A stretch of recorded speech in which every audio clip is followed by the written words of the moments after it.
வணக்கம். Java programming உடைய 19வது video. இந்த வீடியோவில் கன்ஸ்ட்ரக்டர்னா என்னன்னு பார்க்க போகிறோம்.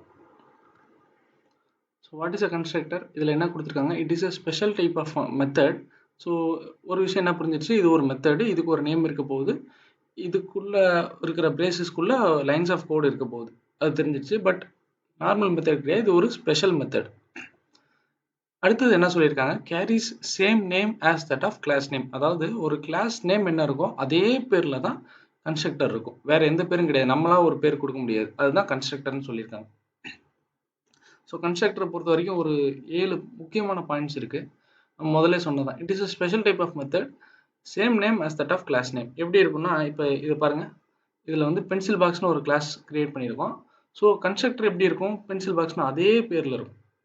அதான் 2 பாயிண்ட்ல கொடுத்துருக்கேன். அதுக்கப்புறம் it has no return type. இதுக்கு பின்னாடி வந்து ரிட்டர்ன், இந்த கன்ஸ்ட்ரக்டர் வந்து எக்ஸிக்யூட் ஆகி முடிச்சதுக்கப்புறம் எந்த வேல்யூவும் ரிட்டர்ன் பண்ணாது, ரிட்டர்ன் டைப் கிடையாது. ஆனால் இதுக்கு வந்து ஆர்குமெண்ட் இருக்கலாம், இல்லாமல் இருக்கலாம். அதாவது பேராமீட்டர், இந்த கன்ஸ்ட்ரக்டருக்குள்ள பேராமீட்டரை வாங்கியும் ப்ராசஸ் பண்ணலாம், பேராமீட்டர் வாங்கியும் ப்ராசஸ் பண்ணலாம், வாங்காமல் எம்டி பேராமீட்டராக கூட இருக்கலாம்.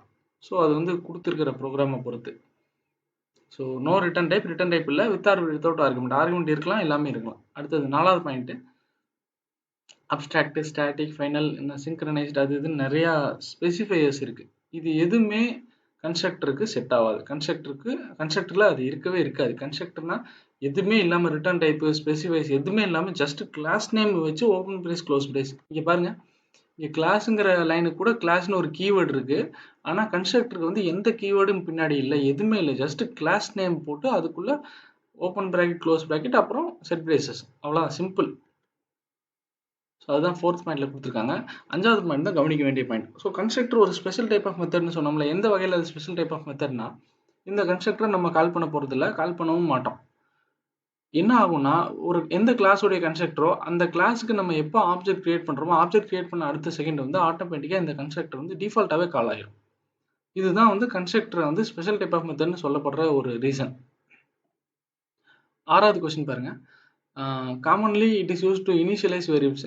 அந்த குறிப்பிட்ட ப்ரோக்ராமுக்கு எந்தெந்த வேரியபிள்ஸ்லாம் தேவையோ, ஆப்ஜெக்ட்லாம் தேவையான விஷயங்களை வந்து இனிஷியலைஸ் பண்ணுறதுக்கு யூஸ் பண்ணிக்கலாம். ஸோ இனிஷியலைஸ் ஸ்டார்ட் பண்ணும்போதே ஆட்டோமேட்டிக்காக கன்ஸ்ட்ரக்டர் கால் ஆயிருமா? ஸோ கால் ஆகும்போது இனிஷியலைஸ் பண்ணி விட்டுறலாம். ஸோ அந்த இடத்துல நமக்கு ஈஸியாக இருக்கும். அடுத்தது 7வது பாயிண்ட் பாருங்கள். இட் இஸ் ஆல், இப்போ இது வந்து ஒரு மெத்தட்னு சொல்லிட்டோம். கன்ஸ்ட்ரக்டர் இப்போ ஓவர்லோட் பண்ண முடியுமானா, இதுவும் ஒரு மெத்தட் தான். ஸோ அதனால இதே ஓவர்லோட் பண்ண முடியும். ஸோ அது வந்து அடுத்த வீடியோவில் பார்ப்போம், எப்படி கன்ஸ்ட்ரக்டர் ஓவர்லோட் பண்ணுறதுன்னு. ஸோ இதுதான் சாம்பிள். ஒரு கிளாஸ் இருக்குது, அந்த கிளாஸ் நேம்லேயே கன்ஸ்ட்ரக்டர் நேம் இருக்குது, அவ்வளோதான். இப்போ இந்த பென்சில் பாக்ஸுக்குன்னு ஒரு ஆப்ஜெக்ட் கிரியேட் பண்ணும்போது ஆட்டோமேட்டிக்காக பென்சில் பாக்ஸ் ஆஃப்ங்கிற கன்ஸ்ட்ரக்டர் கால் ஆயிரும். டைப் ஆஃப் கன்ஸ்ட்ரக்டர் பார்த்தீங்கன்னா 2 இருக்குது. டிஃபால்ட் கன்ஸ்ட்ரக்டர், அதாவது இப்போ நம்ம இங்கே பார்த்தோம்ல, இதுதான் டிஃபால்ட் கன்ஸ்ட்ரக்டர். கிளாஸ் நேமு, பேராமீட்டரே இல்லாமல் empty open bracket, close bracket இருந்தால் இது வந்து டிஃபால்ட் கன்ஸ்ட்ரக்டர். இல்லை இதுக்குள்ளே ஏதோ ஒரு parameter, int a, int b, float, double b, இந்த மாதிரி ஏதோ ஒரு பேராமீட்டர் உள்ளே இருந்துச்சுன்னா அது வந்து பேராமீட்டரைஸ்ட் கன்ஸ்ட்ரக்டர்னு சொல்லுவாங்க. இது 2 டைப் தான் இருக்குது. ஸோ இது டிஃபால்ட் கன்ஸ்ட்ரக்டர். அதே டிஃபால்ட்டுக்கு பதிலாக உள்ளுக்குள்ள வந்து 2 ஆர்குமெண்ட் கொடுத்துறேன், int a, int B. So இது வந்து பேராமீட்டரைஸ்ட் கன்ஸ்ட்ரக்டர். ஸோ இப்போ இது ரெண்டுக்குமே நம்ம வந்து ரியல் டைமாக ஒரு கோட் அடித்து எக்ஸாம்பிள் பார்த்துருவோம். ஸோ பார்த்தா உங்களுக்கு நல்லா அண்டர்ஸ்டாண்ட் வரும். ஸோ இப்போ நம்மகிட்ட ஒரு மெயின் கிளாஸ் இருக்குது, அப்புறம் நம்ம டிஸ்கஸ் பண்ண மாதிரி ஒரு பென்சில் பாக்ஸ்னு ஒரு கிளாஸ் கிரியேட் பண்ணியிருக்கேன். இப்போ இது கன்ஸ்ட்ரக்டர் எழுதுவோமா? Pencil box, open brace, close brace, இதுதான் இதோடைய கன்ஸ்ட்ரக்டர். இப்போ கன்ஸ்ட்ரக்டரோடைய நேச்சர் என்ன?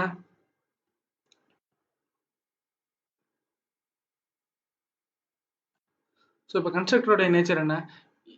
எந்த கிளாஸோடைய கன்ஸ்ட்ரக்டரோ அந்த கிளாஸ்க்கு எப்போ ஆப்ஜெக்ட் கிரியேட் பண்ணுறோமோ, ஆப்ஜெக்ட் கிரியேட் பண்ணோன்னா ஆட்டோமேட்டிக்காக இது கால் ஆகும். ஸோ அப்போ வந்து நம்ம இந்த பென்சில் பாக்ஸுங்கிற கிளாஸ்க்கு ஆப்ஜெக்ட் வந்து மெயின் கிளாஸ்லேருந்து கிரியேட் பண்ண போகிறோம். அப்போ கிரியேட் பண்ணும்போது கன்ஸ்ட்ரக்டர் என்ன ஆகும்? ஆட்டோமேட்டிக்காக இது கால் ஆகும். அப்போ இது கால் ஆச்சுன்னா நம்ம என்ன பண்ணுவோம்? ஒரு சிஸ்டம் ஸ்டேட்மெண்ட் போடுவோம்.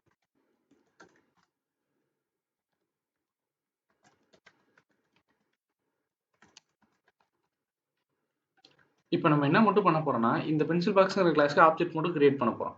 அப்படி ஆப்ஜெக்ட் மட்டும் கிரியேட் பண்ணிட்டு அதை ரன் பண்ணும்போதே நமக்கு இந்த ஸ்டேட்மெண்ட் பிரிண்ட் ஆச்சுன்னா நம்ம சொன்ன கன்க்ளூஷனுக்கு வந்துடலாம். ஸோ ஆட்டோமேட்டிக்காக கிளாஸ்க்கு ஆப்ஜெக்ட் கிரியேட் பண்ணும்போதே கன்ஸ்ட்ரக்டர் கால் ஆகுதுங்கிற கன்க்ளூஷனுக்கு வந்துடலாம்.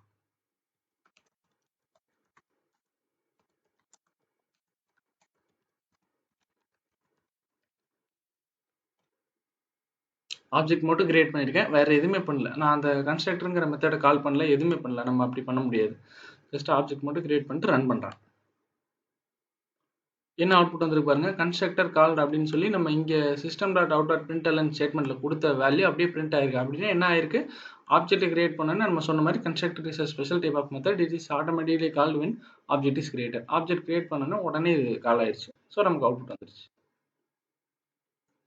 ரைட். இப்போ எம்டி கன்ஸ்ட்ரக்டர் கொடுத்துட்டோம். இப்போ வந்து பேராமீட்டரைஸ்ட் கன்ஸ்ட்ரக்டர் கொடுப்போம். int a, int b. இப்போ ஒரு எரர் வரும் இந்த மெயின் கிளாஸில். எம்டியா இருந்த வரைக்கும், பேராமீட்டர் இல்லாமல் இருந்த வரைக்கும் ஓகே, நம்ம எதுவும் கொடுக்க தேவையில்லை. ஆனால் இங்கே பேராமீட்டர் கொடுத்துட்டோம்னா அப்போ ஆப்வியஸாக நம்ம இந்த இடத்துலையும் பேராமீட்டர் கொடுத்து தான் ஆகணும். ஒருவேளை கன்ஸ்ட்ரக்டரே இல்லைன்னு வச்சுங்களேன், பிரச்சனை இல்லை. கன்ஸ்ட்ரக்டரே இங்கே இல்லைன்னா நம்ம வந்து எம்டியாக கொடுத்துருவோம் ஓகே. ஆனால் கன்ஸ்ட்ரக்டர்னு ஒன்று இருந்து அதுக்குள்ளே பேராமீட்டர்னு ஒன்று இருந்தால் நம்ம எம்டி பிரேசஸ் வச்சு இனிஷியலைஸ் பண்ண முடியாது. ஸோ 2 பேராமீட்டர்னா அந்த 2 பேராமீட்டர் உள்ள கொடுத்தே ஆகணும்.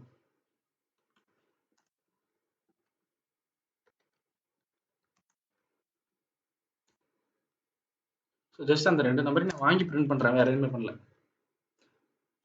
ஸோ பேராமீட்டரைஸ் கன்ஸ்ட்ரக்டருக்கும் இப்படி தான், அதே ஆப்ஜெக்ட் கிரியேட் பண்ணுறோம். கிரியேட் பண்ணும்போது பேராமீட்டர் மட்டும் பாஸ் பண்ணுறோம், அவ்வளோதான். அப்போயும் என்ன ஆகும், அந்த பேராமீட்டரைஸ் கன்ஸ்ட்ரக்டர் வந்து ஆட்டோமேட்டிக்காக கால் ஆகும். அந்த 4 and 5 வந்து அப்படியே சேர்த்து எழுதி, அவ்வளோதான். ஸோ இதுதான் வந்து கன்ஸ்ட்ரக்டருடைய எக்ஸ்பிளனேஷன், எக்ஸாம்பிள் எல்லாமே. இந்த வீடியோ உங்களுக்கு புரிஞ்சிருக்கும்னு நம்புறேன்.